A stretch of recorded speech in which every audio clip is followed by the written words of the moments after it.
Hey there survivors, how's it going? I'm your host Douglas here at Drown Boy Productions, bringing you another Trick or Treat Studios mask review. And today we'll be continuing our journey, taking a look at many different Trick or Treat Studios items with yet again another R.L. Stine piece.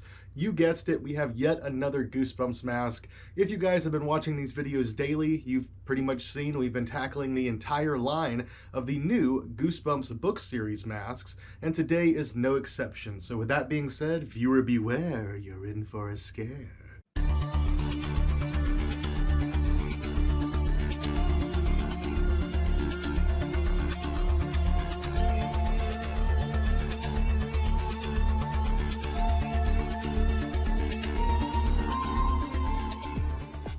So far, we've taken a look at pretty much every single latex TV series Goosebumps mask released by Trick or Treat Studios, except for one that we will still be taking a look at. And at this point, we've almost covered all of the Goosebumps book series vinyl masks as well. Today, unfortunately, will mark the last one for now. Of those, there is one that we're going to be missing. You can already tell by the title and thumbnail what today's is about. And yes, I am unfortunately going to be missing the Haunted Mask. Undoubtedly what would have been probably my favorite out of the entire lineup, but it's just one that I did not pick up initially, and I don't have it here in person, which is a bit funny, a little bit ironic, because I actually almost own the Screen Use Haunted Mask as well, and it slipped right through my fingers. That is a whole other story. Maybe I'll do a video on that if you're interested enough. Drop a comment and let me know if you guys actually want a full video to hear that story. It's a little bit bittersweet, but definitely an interesting tale nonetheless. Today we're going to be taking a look at the Goosebumps Mud Monster vinyl mask by Trick or Treat Studios.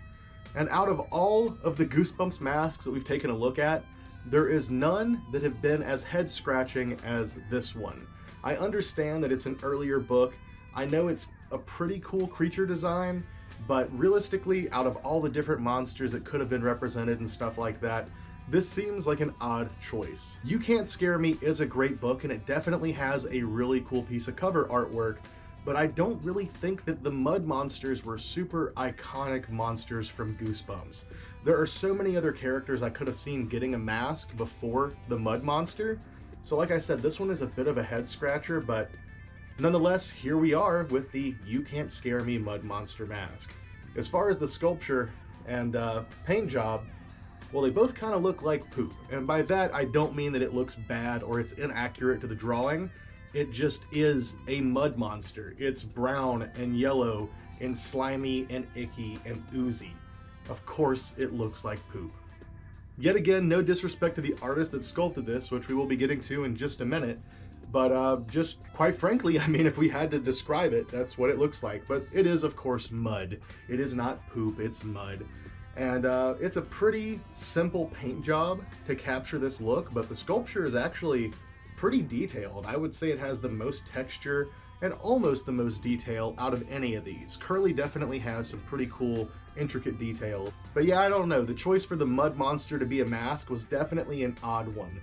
As something for a collector to put on a shelf, I guess it does make sense, but trying to put together the full costume seems like a nightmare and so impractical that I doubt many people would be using this for a costume. So it definitely seems more like a collectible. And like I said, from the full roster of all the crazy monsters and stuff like that that have been featured in Goosebumps or even just on the book covers, this seems like an odd choice. Just a random thought, but another thing that you could use this for that's not Goosebumps related is potentially to be one of the tree demons from the end of Jason Goes to Hell that drags Jason down.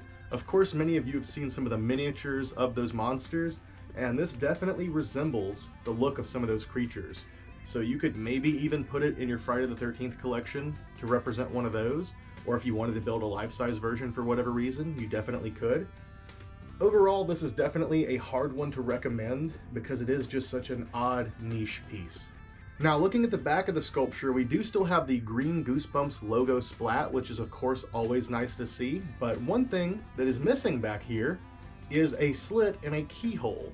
This mask seems to be possibly the smallest out of the entire lineup that we've taken a look at so far.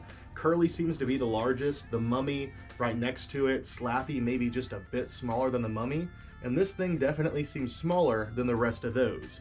And all of those do have a keyhole and a slit in the back. I'm not sure if this is a production issue where they were supposed to have them and they don't, or if this was a design choice, but they seem a lot smaller, and with the size of this neck hole, it seems like it might be very difficult to wear. So maybe they just never intended for people to wear these in the first place. Now, if you're interested in adding one of these to your collection for a display piece, I definitely would recommend that. These are made of vinyl, so they will never rot, and these in particular are actually cast in a brown vinyl, and very minimal paint work is done. It looks like we do have maybe some airbrushing, but honestly, it looks like it's all just cast in a darker brown vinyl and kind of sponge painted with some lighter yellowish browns. But yeah, with it being made out of vinyl, it will never rot. If for whatever reason it ends up being misshapen, you can always heat it and get it back into shape. But these do also come with plastic inserts, which are of course always a huge plus for any vinyl mask. Alright, now we've reached the part of the video where I read you all the excerpt directly from the Trick or Treat Studios website, so let's go ahead and take a look. Here we have the Goosebumps Mud Monster vinyl mask, sculpted by Alexander Ray, the same person behind the entire lineup of Goosebumps vinyl book masks. And it says, Trick or Treat Studios is proud to present the officially licensed Goosebumps Mud Monster mask. From the chilling Goosebumps installment, You Can't Scare Me.